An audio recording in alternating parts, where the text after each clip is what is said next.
Hey, good morning. እንደምን አደራችሁ? Welcome back to our online service. ወደ ቤዛ ኦንላይን ፕሮግራም እንኳን ደህና መጣችሁ። Today we're going to be continuing our subject on the subject of overcoming distress and anxiety. ዛሬ እስከዛሬ ሰሞኑን እየተማርን የነበረውን ርዕስ አለመፍራትና አለመጨነቅ የሚለውን ርዕስ እንቀጥላለን። It is possible. ይቻላል። And we're going to be right back right after the worship. ካምልኮ በኋላ ተመልሰን እንመጣለን።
Be anxious for nothing.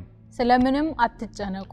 This is Paul's admonishment to the church in Philippi in Philippians chapter 4 and verse number 6. ጳውሎስ ወደ ፊልጵስዩስ ሰዎች ምዕራፍ 4 ቁጥር 6 ለፊልጵስዩስ ቤተክርስቲያን የሚነግራቸው የሚሰጣቸው ትእዛዝ ነው። When Paul instructs us not to be anxious for nothing, ጳውሎስ በምንም ነገር አትጨነቁ ብሎ ሲለን, it doesn't so much address the issue that is causing the distress, but rather it is addressing our response to the issue. ጭንቀቱን እየፈጠረ ስላለው ጉዳይ ሳይሆን የሚናገረው እኛ ለዛ ጉዳይ የምንሰጠውን ምላሽ ነው እያናገረ ያለው። In other words, Paul is saying it is possible to have the issue or to have the situation. ይህ ማለት ደግሞ ምንድነው?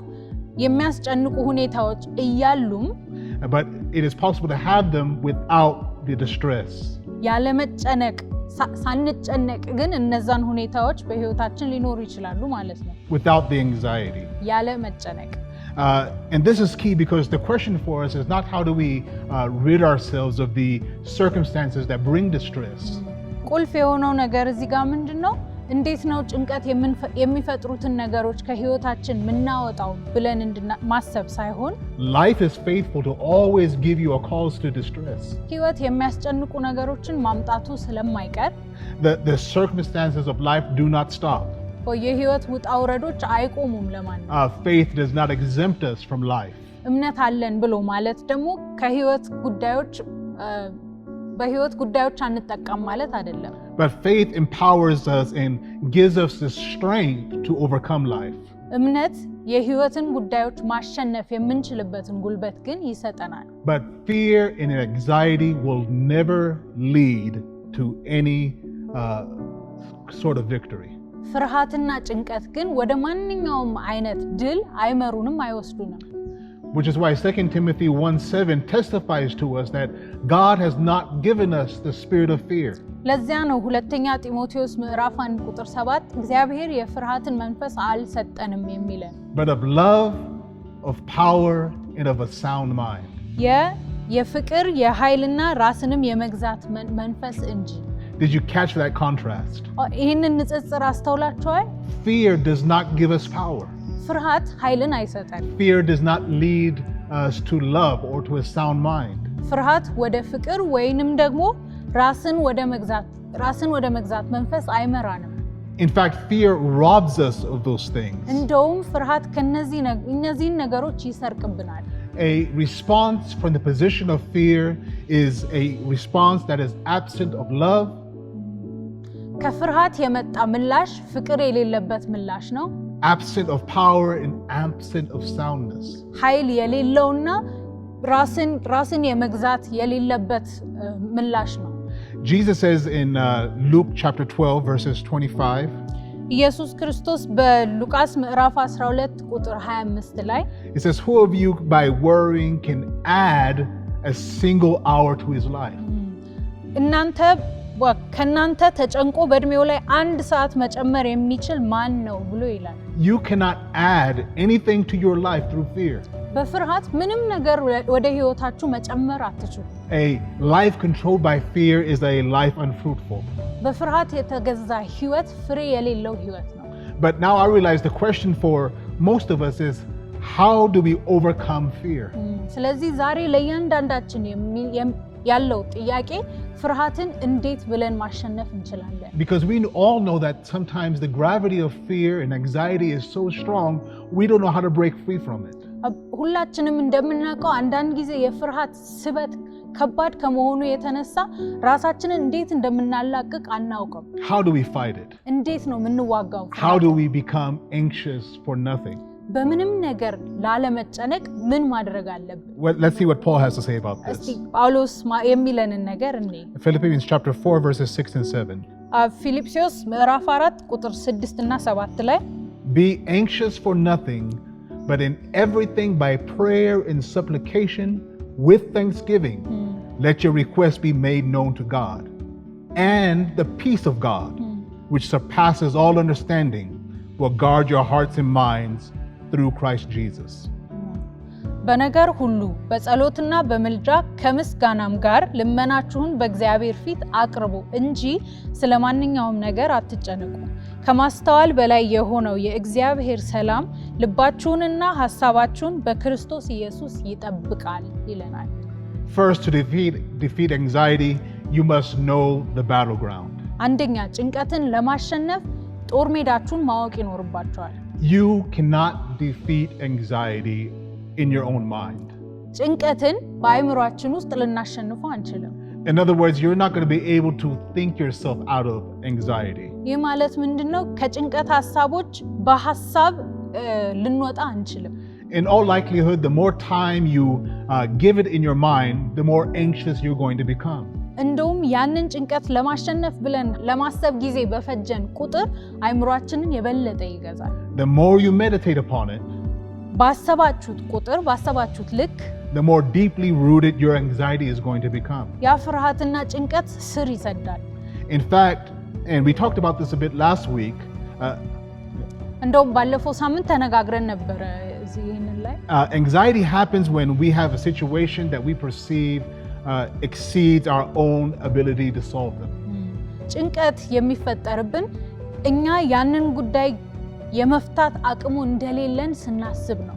It exceeds our resources. ካለን ሀብትና ቁሳቁሶች በላይ ሲበልጥብን፣ our wisdom, ከጥበባችን፣ our strength, ከብርታታችን፣ it exceeds our own stature. ከቁመናችንም የሚበልጥ በሚሆንበት ጊዜ and then we come and take this Goliath and we try to fit that Goliath in our own minds. እና ይሄንን ጎልያድ የሆነብንን ጉዳይ አምጥተን ጭንቅላታችን ውስጥ አስገብተን ልንረዳው እንሞክራለን። And then we wonder why we feel overwhelmed. ከዛ ግን ምንድነው ይሄን ያህል የከበደኝ ብለን ደግሞ እንጨነቃለን። Why our hearts feel so heavy. ለምንድነው ልቤ የከበደኝ ብለን እንጨነቃለን። And the longer that it stays in your mind, ልባችን ውስጥ በቆየ ልክ ደግሞ it's not so much even you talking to Goliath as much as it is Goliath talking to you.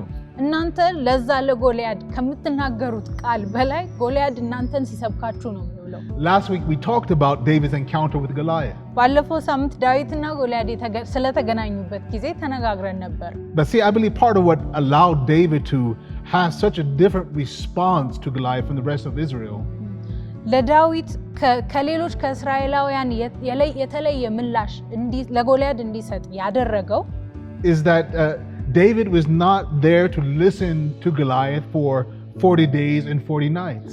ዳዊት 40 ቀንና ሌሊት ሙሉ የጎልያድን ንግግር ሲያዳምጥ አልከረመም። The Bible says for 40 days and 40 nights, morning and evening, Goliath came out and he taunted Israel. መጽሐፍ ቅዱስ ምን ይላል? ለ40 ቀንና ለ40 ሌሊት ጎልያድ ጠዋትና ማታ እየወጣ የእስራኤልን ወታደሮች ይናገራቸው ያስፈራራቸው ነበር። Which means 40 times 2, that's 80. That's 80 sermons. Wow, 80 ጊዜ ስብከት ሰምተዋል ማለት ነው። And after day in and day out of listening to Goliath, ጠዋትም ማታም የጎልያድን ስብከት ከሰሙ በኋላ the longer they listened to them, the more fearful, the more anxious, and the weaker they became. የሱን ስብከት በሰሙ ቁጥር በሰሙ ልክ ፈሪዎች እና ደካማዎች እየሆኑ መጡ። So first, ስለዚህ በመጀመሪያ take the thing that you're anxious about out of your mind and take it to God through prayer. ማድረግ ያለብን ምንድነው? እየፈራን ወይ ያስፈራራን ያለውን ነገር ከአይምሮአችን አውጥተን ወደ እግዚአብሔር ማቅረብ ነው ያለብን። Stop talking to yourself about the situation and start talking to God about it. ቁጭ ብላችሁ ስለዛ ጉዳይ ከራሳችሁ ጋር ከመነጋገር ይልቅ ከእግዚአብሔር ጋር ተነጋገሩ። Now I can already hear some of you saying to me right now, Pastor, I have prayed, and after I prayed, I actually felt more anxious.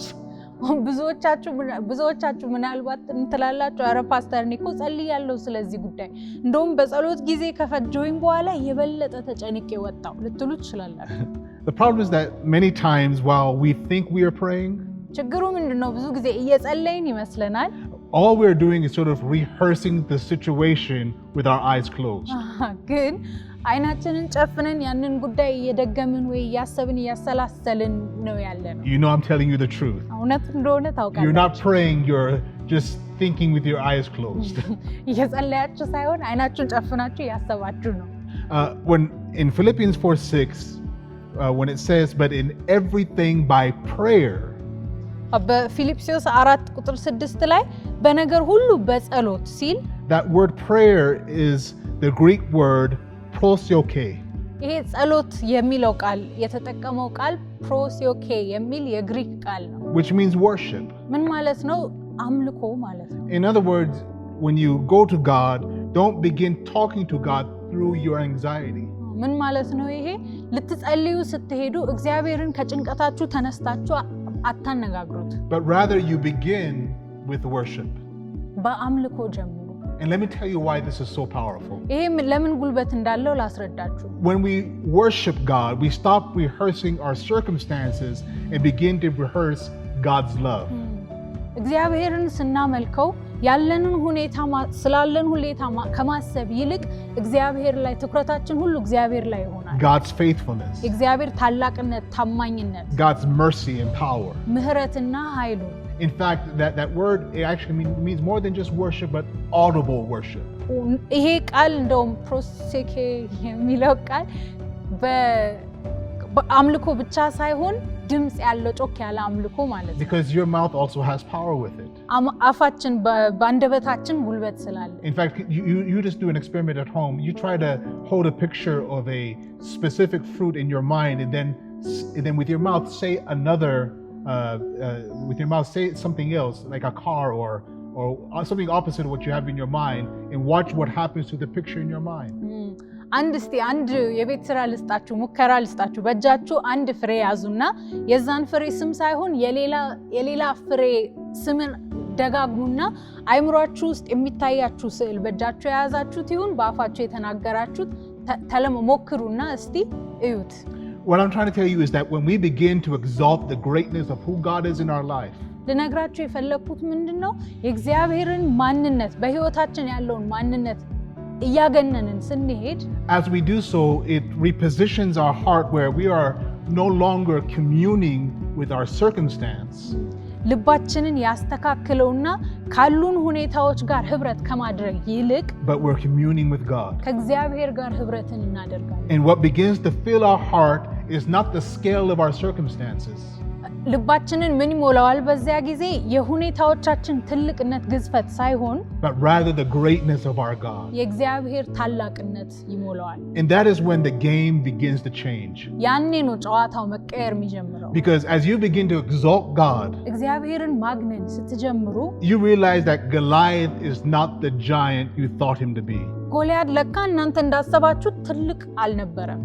And there is a shift of perspective that begins to take place when you realize you don't need what you thought you needed to confront this Goliath. ይህንን ስታደርጉ ያመለካከት ለውጥ ይመጣባችሁና ለካ ጎልያድን ለማሸነፍ ያስፈልገኛል ብላችሁ ስትቆጥሩት የነበራችሁት ነገር እንደማያስፈልጋችሁ ይገባችኋል።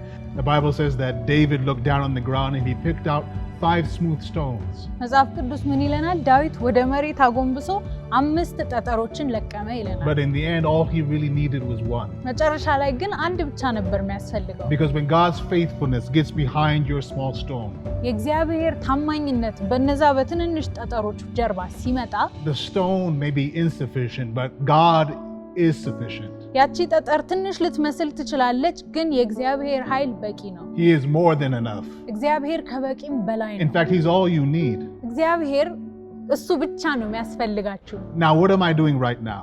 እኔ ምንድነው አሁን እያደረኩ ያለሁት? I'm rehearsing before you the greatness of your God. በእናንተ ፊት ስለ እግዚአብሔር ታላቅነት እያወራሁኝ እየደገምኩኝ ነኝ። I'm exalting the faithfulness of God. የእግዚአብሔርን ታማኝነት እያገነንኩኝ ነኝ ያለሁት። What has God done for you? እግዚአብሔር ለእናንተ ምን አድርጎላችሁ? How many times has he made a way for you when there was no way? ስንት ጊዜ መሄድ በማይቻል በሚመስልበት መንገድ ፈጥሮላችኋል? How many times has he lifted you up?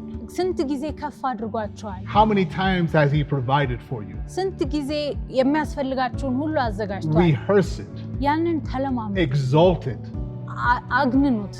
Magnify his great love for you. የእግዚአብሔርን ታላቅነት አግዝፋችሁ አተልቃችሁ እዩት፣ እወቁት። And then in worship with thanksgiving, make your requests known to God. በምስጋና ልመናችሁን ለእግዚአብሔር አቅርቡ ይላል። Oh yeah, don't forget to make your requests with thanksgiving. ልመናችሁን ከምስጋና ጋር ማቅረብ እንዳትረሱ። Thanksgiving is not just about what you say with your mouth. ምስጋና በአፍ የምንናገረው ንግግር ብቻ አይደለም። But rather it is a attitude of trust. የልብ አቀማመጥ እግዚአብሔርን የማመን የልብ አቀማመጥ ነው። Thanksgiving says to both God and your own heart, I trust you, God. ምስጋና ለእግዚአብሔርም ለልባችንም እግዚአብሔርን አምንሃለሁ ብሎ ይናገራል። You know, several weeks ago I had to get my car fixed. ከተወሰኑ ሳምንታት በፊት መኪናዬን ማሰራት ነበረብኝ። So I took my car into the garage. ወደ ጋራጅ ወሰድኳት። And I told the mechanic what the issue was with the car.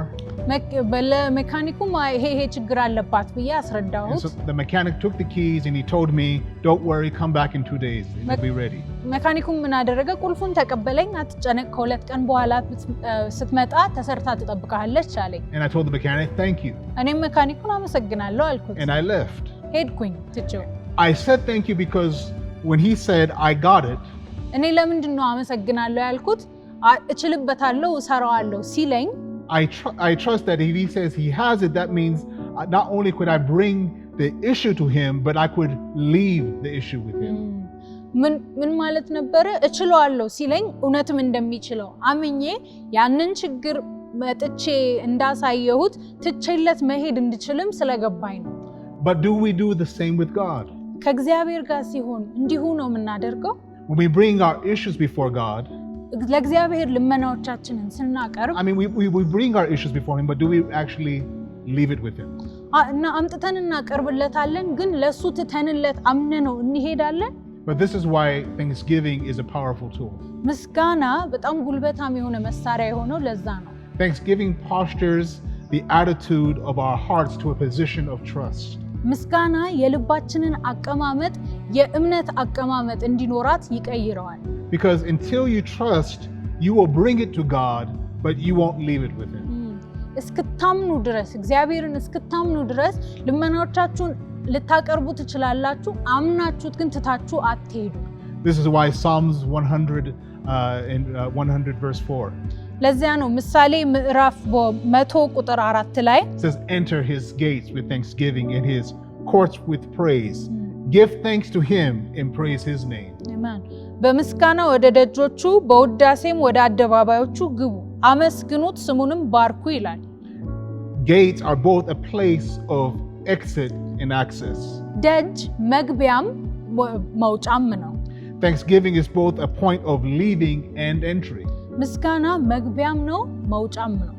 With thanksgiving, I am leaving something behind. በምስጋና ስመጣ የሆነ ነገርን ትቼ እየወጣሁኝ ነው። I'm leaving fear. ፍርሃትን ትቼ I'm leaving my anxiety. ጭንቀትን ትቼ I'm leaving my distress. የሚያሳስበኝን ነገር ሁሉ ትቼ But I'm not only leaving, but I'm also accessing.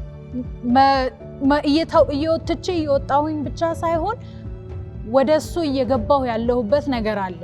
See, Philippians 4:6 again, it says, be anxious for nothing, but in everything by prayer and supplication with thanksgiving, let your requests be made known to God.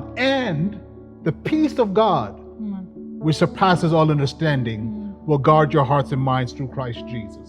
ፊልጵስዩስ ምዕራፍ 4 ቁጥር 6 እና 7 ደግመን ብናነብ በነገር ሁሉ በጸሎትና በምልጃ ከምስጋናም ጋር ልመናችሁን በእግዚአብሔር ፊት አቅርቡ እንጂ ስለማንኛውም ነገር አትጨነቁ።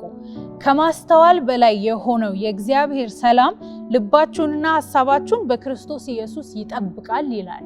In other words, with thanksgiving, I'm accessing the peace of God. ይሄ ምን ማለት ነው? በምስጋና ስገባ ወደ እግዚአብሔር ሰላም እየገባሁኝ ነው ማለት ነው። And his peace will guard your hearts and minds. ሰላሙ ልባችሁንና ሐሳባችሁን ይጠብቃል ይላል። Think about that. Peace is a guard. አስቡት እስቲ፣ ሰላም ጠባቂ ነው። In other words, peace is not just a tranquil feeling. ሰላም ማለት ብለን በቃ ተረጋግቶ መቀመጥ ብቻ አይደለም። But peace is a force in of itself. ሰላም ጉልበት ያለው ነገር ነው። God's peace has effect and power in our life. የእግዚአብሔር ሰላም ተጽዕኖና ኃይል አለው በህይወታችን ውስጥ። With peace, I can see and think clearly. በሰላም ጥርት ያለ ሐሳብና እይታ ይኖረኛል። Peace will open our eyes and mind to capture and perceive what you could not perceive in anxiety. ሰላም አይምሮአችንን ልባችንና ሐሳባችንን በፍርሃት ውስጥ ስንሆን ማየት የማንችለውን ነገር እንድናይ ያደርገናል። You see, fear will close the gates of your mind and heart. ፍርሃት ምን ያደርጋል? የልብና የሐሳባችንን ደጆች ይዘጋል። That's what a city would do when it was under the threat of attack. አንዲት ከተማ ለምሳሌ በወታደር ልትወረር ከሆነ እንደዚህ ነው የምታደርገው። The city would close its gates. ደጆቿን ትዘጋለች። And when the gates were closed, ደጆች ሲዘጉ nothing could come in ማንም ወደ ውስጥ አይገባም፣ and nothing could come out. ማንም ደግሞ መውጣት አይችልም። And that's what fear and anxiety does in our life. ፍርሃትና ጭንቀት በእኛ ህይወት ውስጥ እንደዚህ ነው የሚያደርጉት። It shuts the gates of our lives. የህይወታችንን ደጆች ይዘጉና where nothing comes in and nothing can flow out. ምንም ነገር መግባት አይችልም፣ ከኛ ውስጥ ደግሞ ፈልቆ የሚወጣ ነገር አይኖርም ማለት ነው። So creativity can't flow out or it can't flow in. የፈጠራ ስራዎች መውጣትም አይችሉም፣ ወደኛም መምጣት አይችሉም። Wisdom can't flow in and it can't flow out. ጥበብ ወደኛ መምጣት አይችልም፣ መውጣትም አይችልም። And I almost suggest that this is what the enemy wants. He wants to hold your life hostage. ጠላት ማድረግ የሚፈልገው ይሄንን ነው። እኛን ወሮ ህይወታችንን መቆጣጠር ነው የሚፈልገው። You know, the Bible talks about Hannah, the mother of Samuel the prophet. መጽሐፍ ቅዱስ ስለ የነብዩ ሳሙኤል እናት ስለ ሐና ይናገረናል። Who was at the time barren, and the Bible says her womb was closed. ልጅ መውለድ መካን ነበረች፣ ማህፀኗም ተዘግቶ ነበር ይላል መጽሐፍ ቅዱስ። And she was in the temple praying when Eli the priest saw her somehow thinking that she was drunk. He rebuked her. በቤተ መቅደስ ውስጥ ሆና እየጸለየች ሳለ ካህኑ ኤሊ ያያትና አቺ ሴት ሰክራለች እንዴ ብሎ እንኳን አስቦ ነበረ። And Hannah said, "No, I'm not drunk, I'm bitter." ሐና ምን አለች? እኔ ሰክሬ ሳይሆን መሮኛል፣ ተመርሬ ነው ትለዋለች። I don't know which one is better. የትኛው እንደሚሻል እኔ እንጃ። She said, "I've been praying out of bitterness." እየጸለይኩ ያለሁት በምሬት ነው ከምሬት ነው ብላ አለችው። And I can't help drawing a connection between Hannah's womb and her attitude. የሐና ማህፀንና ባህሪዋን አስተሳሰቧን ስናነጻጽረው የሚመሳሰል ነገር እናያለን። Because the Bible says that Eli said to her, "Go in peace, and may the God of Israel grant you what you've asked of him." ካህኑ ኤሊ ምን አላት? በሰላም ሂጂ፣ የእስራኤል አምላክ ደግሞ የጠየቅሽውን ሁሉ ያድርግልሽ ብሎ አላት። And when he said, "Go in peace," በሰላም ሂጂ ብሎ ሲላት the Bible says she went and she was no longer downcast. መጽሐፍ ቅዱስ ምን ይላል? ሄደች፣ ከዚያም በኋላ ፊቷ ላይ ሐዘን አልታየም ይላል። And see, I don't believe that God is in the habit of telling us things that we don't need to know. እግዚአብሔር እኛ ብናውቀው ማይጠቅመንን ነገር አይናገረንም። That if it were not significant to the testimony, it would not be there. ለምስክርነቷ አስፈላጊ ባይሆን ኖሮ ያ ንግግር አይገባም ነበር ይሄ ቃል በዚህ መጽሐፍ ቅዱስ ላይ። But there is a connection God wants us to see. እግዚአብሔር የተያያዘ ነገር አለ እንድናየው የሚፈልገው ነገር። A connection between her attitude and her womb. የልቧን አቀማመጥና የማህፀኗን ሁኔታ ያለው ተመሳሳይነት እንድናስተውል ይፈልጋል። That as her attitude shifted, የልብ አቀማመጧ and the peace ሲለወጥ of God came in, የእግዚአብሔር ሰላም ወደ እሷ ሲገባ the gate of her attitude opened. When the gate of her attitude opened, the gate of her womb opened. ልቧ ሲከፈት ማህፀኗም ተከፈተ። Trust and peace opens the gates of our lives. ሰላምና እምነት የህይወታችንን ደጆችን ይከፍታል። It opens our hearts. ልባችንን ይከፍታል። It opens our minds. ሐሳባችንንም ይከፍታል። To both receive ለመቀበልም and to give. ለመስጠትም። Be anxious for nothing. በምንም አትጨነቁ። I hope you got something out of that. ከዚህ ትምህርት የተማራችሁት ነገር እንዳለ አስባለሁ። Before I pray for you, I want to talk to maybe people who have not made the decision to trust Christ with their life. ከመጸለያችን ከመጸለያችን በፊት ምናልባት ኢየሱስ ክርስቶስን በህይወታችሁ ለማመን ያልወሰናችሁ ሰዎች ካላችሁ you are not supposed to be carrying the weight of your life on your own. የህይወታችሁን ሸክም ሁሉ ብቻችሁን ለመሸከም አይገባችሁም። And if you haven't experienced already, it is a weight too heavy for you to carry. እስካሁን ድረስ ምናልባት ካልገባችሁ ሸክሙ በጣም የከበደ ሸክም ነው። But there is one who is not afraid to carry the weight. ያንን ሸክም ግን ከናንተ ተቀብሎ ለመሸከም የማይፈራ አንድ አለ። He said, "Bring your burdens to me." ሸክማችሁ የከበደ ወደ እኔ ኑ ብሏል። I made that life and I can carry it. እኔ ይሄንን የፈጠርኩትን ህይወት እኔ ልሸከመው እችላለሁ ብሏል። If that bears witness in your heart, I want you give you the opportunity to give your life to him. ይሄ ቃል ልባችሁን ከነካው ህይወታችሁን ለክርስቶስ አሳልፋችሁ እንድትሰጡ እድሉን ልሰጣችሁ ፈልጋለሁ። I want you to pray this short prayer with me. ይህችን አጭር ጸሎት ከኔ ጋር ጸልዩ። Say, Heavenly Father, በሰማይ አባቴ ሆይ I acknowledge that I'm a sinner. ኃጢአተኛ እንደሆንኩ አውቃለሁ። But I thank you for my sins that you sent your son Jesus. ልጅህን ኢየሱስ ክርስቶስ ለኔ ኃጢአት ብለህ ስለላከው ግን አመሰግንሃለሁ። To die upon the cross for my sins. በመስቀል ላይ የኔን ኃጢአት ተሸክሞ ስለሞተ Upon the cross he bore the wages of my own guilt. የኔን የኃጢአቴን ውጤት ስለተሸከመ አመሰግንሃለሁ። But I thank you right now that he not only died but he was raised again on the third day. ግን በሞት ብቻ ስላላቆመ በሶስተኛ ቀን ስለተነሳ ደግሞ ስለተነሳ እግዚአብሔር አመሰግንሃለሁ። And because he lives, I can live. እሱም በህይወት ስላለ እኔም መኖር እችላለሁ። I receive Christ ኢየሱስን ወደ ህይወቴ እቀበላለሁ as my Lord እንደ ጌታዬ and my Savior. እንደ አዳኝ የምቀበለዋለሁ። I give you my life. ህይወቴን እሰጥሃለሁ። Take it, it's yours. ውሰደው ያንተ ነው። And I take you as mine. አንተን ደግሞ የኔ እንደሆንክ እቀበልሃለሁ እወስዳለሁ። And I declare now ዛሬም እናገራለሁ I am a child of God. የእግዚአብሔር ልጅ ሆኛለሁ። I am forgiven. ይቅር ተብያለሁ። I am set free. ነፃ In ወጥቻለሁ። Jesus' name. በኢየሱስ ክርስቶስ ስም Amen. አሜን። Hey, if you've prayed that prayer, we want to hear from you.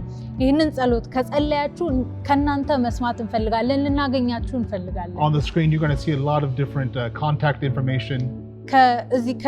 ከስር የተጻፈ ጽሁፍ ስልክ ቁጥሮች አሉ። Find one that you can get a hold of us, and we want to hear from you. Pray with you. አንዱን ወስዳችሁ ደውሉልን፣ አናግሩን። እኛ ልናገኛችሁና አብረናችሁ ልንጸልይ እንፈልጋለን። As for the rest of us, I want to pray a prayer over you. ለቀሪዎቻችሁን ደግሞ ይህንን ቃል ልናገርባችሁ ፈልጋለሁ። Lord God, we just thank you for your word now. እግዚአብሔር ሆይ ስለ ቃልህ እናመሰግንሃለን። Be life and truth in every heart that has heard it. ለሰሙት ልቦች ሁሉ ህይወትና እውነት እንዲሆን እጸልያለሁ። And may the truth set them free. የእውነት ነፃ እንዲያወጣቸው እለምናለሁ። We send your peace right now ሰላምህን እንልካለን በዚህ ሰዓት into their homes, ወደ ቤቶቻቸው፣ into their families, ወደ ቤተሰቦቻቸው፣ into their marriages, ወደ ትዳሮቻቸው፣ into every circumstance, into every need. We send that peace. ባሉበት ሁኔታና ባላቸው ፍላጎት ሁሉ ያንን ሰላም እንልካለን። May that peace be a force ያ ሰላም ጉልበት እንዲሆናቸው that liberates them, my God, with the attitude of trust. በማመን ልብና አመለካከት ነፃ እንዲያወጣቸው May the gates of their life come open. የህይወታቸው ደጆች ይከፈቱ። We thank you now, my God, because there is something that you want to bring into their lives. ወደ ህይወታቸው ልታመጣ የፈለከው ነገር ስላለ እናመሰግናለን። You want to bring victory. ድልን You ልታመጣ want to bring ስለፈለግ provision. ማዘጋጀትህን ሁሉ ማምጣት ስለምትፈልግ My God, may the gates come open. ደጆች የልቦቻቸው ደጆች ይከፈቱ። And may they be secure in your peace. በአንተ ሰላም ይጠበቁ። In Jesus' name. በኢየሱስ ስም Amen. አሜን። Hey, we love you. እንወዳችኋለን። And we will see you next week. በሚቀጥለው ሳምንት እንገናኝ። Hey, this is just a reminder. Have you subscribed to our Telegram channel? Not only will you find important announcements, but also access to our daily devotionals, family devotionals, and much, much more. We also want to take this moment to thank you for your generosity and faithfulness throughout the years. Not only is your giving a fragrant and acceptable offering before God, but Paul in 2 Corinthians 9:12 describes it as an expression of ministry. And it is that very ministry that allows us to continue to put our hands to the plow together in the work of reaching people with the message of God's grace and love. You can give through 4 different avenues. You can stop by your nearest commercial bank or Braham Bank and deposit your offering into the account number on the screen. You can also take advantage of either bank's mobile banking apps. For those of you who have international major credit cards or debit cards, you can give online on our website, bezachurch.org. And you can always stop by our accounting office on the TK building 5th floor, and they will be happy to serve you there. In this extraordinary and unusual season, we appreciate you going out of your way to give. Thank you. God bless you. በመጨረሻም አንድ ነገር ላስታውሳችሁ። የቤዛ ቴሌግራም ቻናልን ጆይን ያድርጉ። በቴሌግራም የቤተ ክርስቲያን ማስታወቂያ ብቻ ሳይሆን የዕለታዊ የእግዚአብሔር ቃል ጥናት፣ የቤተሰብ ጥናት እና ሌሎች አጫጭር ነገሮችን ያገኛሉ። በዚህ መንፈሳዊ ሕይወትን በመመገብ ይትጉ። በመጨረሻ ለእግዚአብሔር በታማኝነት እንደ ቃሉ አስራትና መባችሁን የፍቅር ስጦታችሁን ስለምትሰጡ እግዚአብሔር ይባርካችሁ። ለእግዚአብሔር የምትሰጡት ስጦታችሁ በእግዚአብሔር ዘንድ እንደ መልካም መዓዛ እንደሆነ ቃሉ ያስተምረናል። ይህ ብቻ ሳይሆን ሁለተኛ ቆሮንቶስ ምዕራፍ 9 ቁጥር 12 ላይ እንደሚያስተምረን ለእግዚአብሔር የምናቀርበው አገልግሎታችንም ጭምር ነው። ይህው አገልግሎታችሁ በእግዚአብሔር የአገልግሎት እርሻ ላይ አብልጠን እንድንዘረጋ ሰዎችንም በእግዚአብሔር የጸጋ ቃል እንድንደርስ የሚያደርገን አብረን የምንጠመድበት የአገልግሎት እድል ነው። ስትሰጡ በአራት መንገድ መስጠት ትችላላችሁ። አንደኛ በቅርባችሁ ወደሚገኝ የኢትዮጵያ ንግድ ባንክ ወይም ብርሃን ባንክ በመሄድ፣ ሁለተኛ በተለይም በዚህ እንግዳ ጊዜ በስልካችሁ በሚገኝ ሞባይል ባንኪንግ አፕ እንድትጠቀሙ አብልጠን እንመክራለን። ከኢትዮጵያ ውጪ ላላችሁ ወገኖቻችን ደግሞ በሜጀር ክሬዲት ካርድ ወይም ዴቢት ካርድ በመጠቀም bezachurch.org ድረገጽ ላይ በመሄድ መስጠት ትችላላችሁ። በመጨረሻም በቲኬ ኢንተርናሽናል ህንፃ 5ኛ ፎቅ ላይ በሚገኘው የቤዛ ሂሳብ ክፍል በመሄድ ልትሰጡ ትችላላችሁ።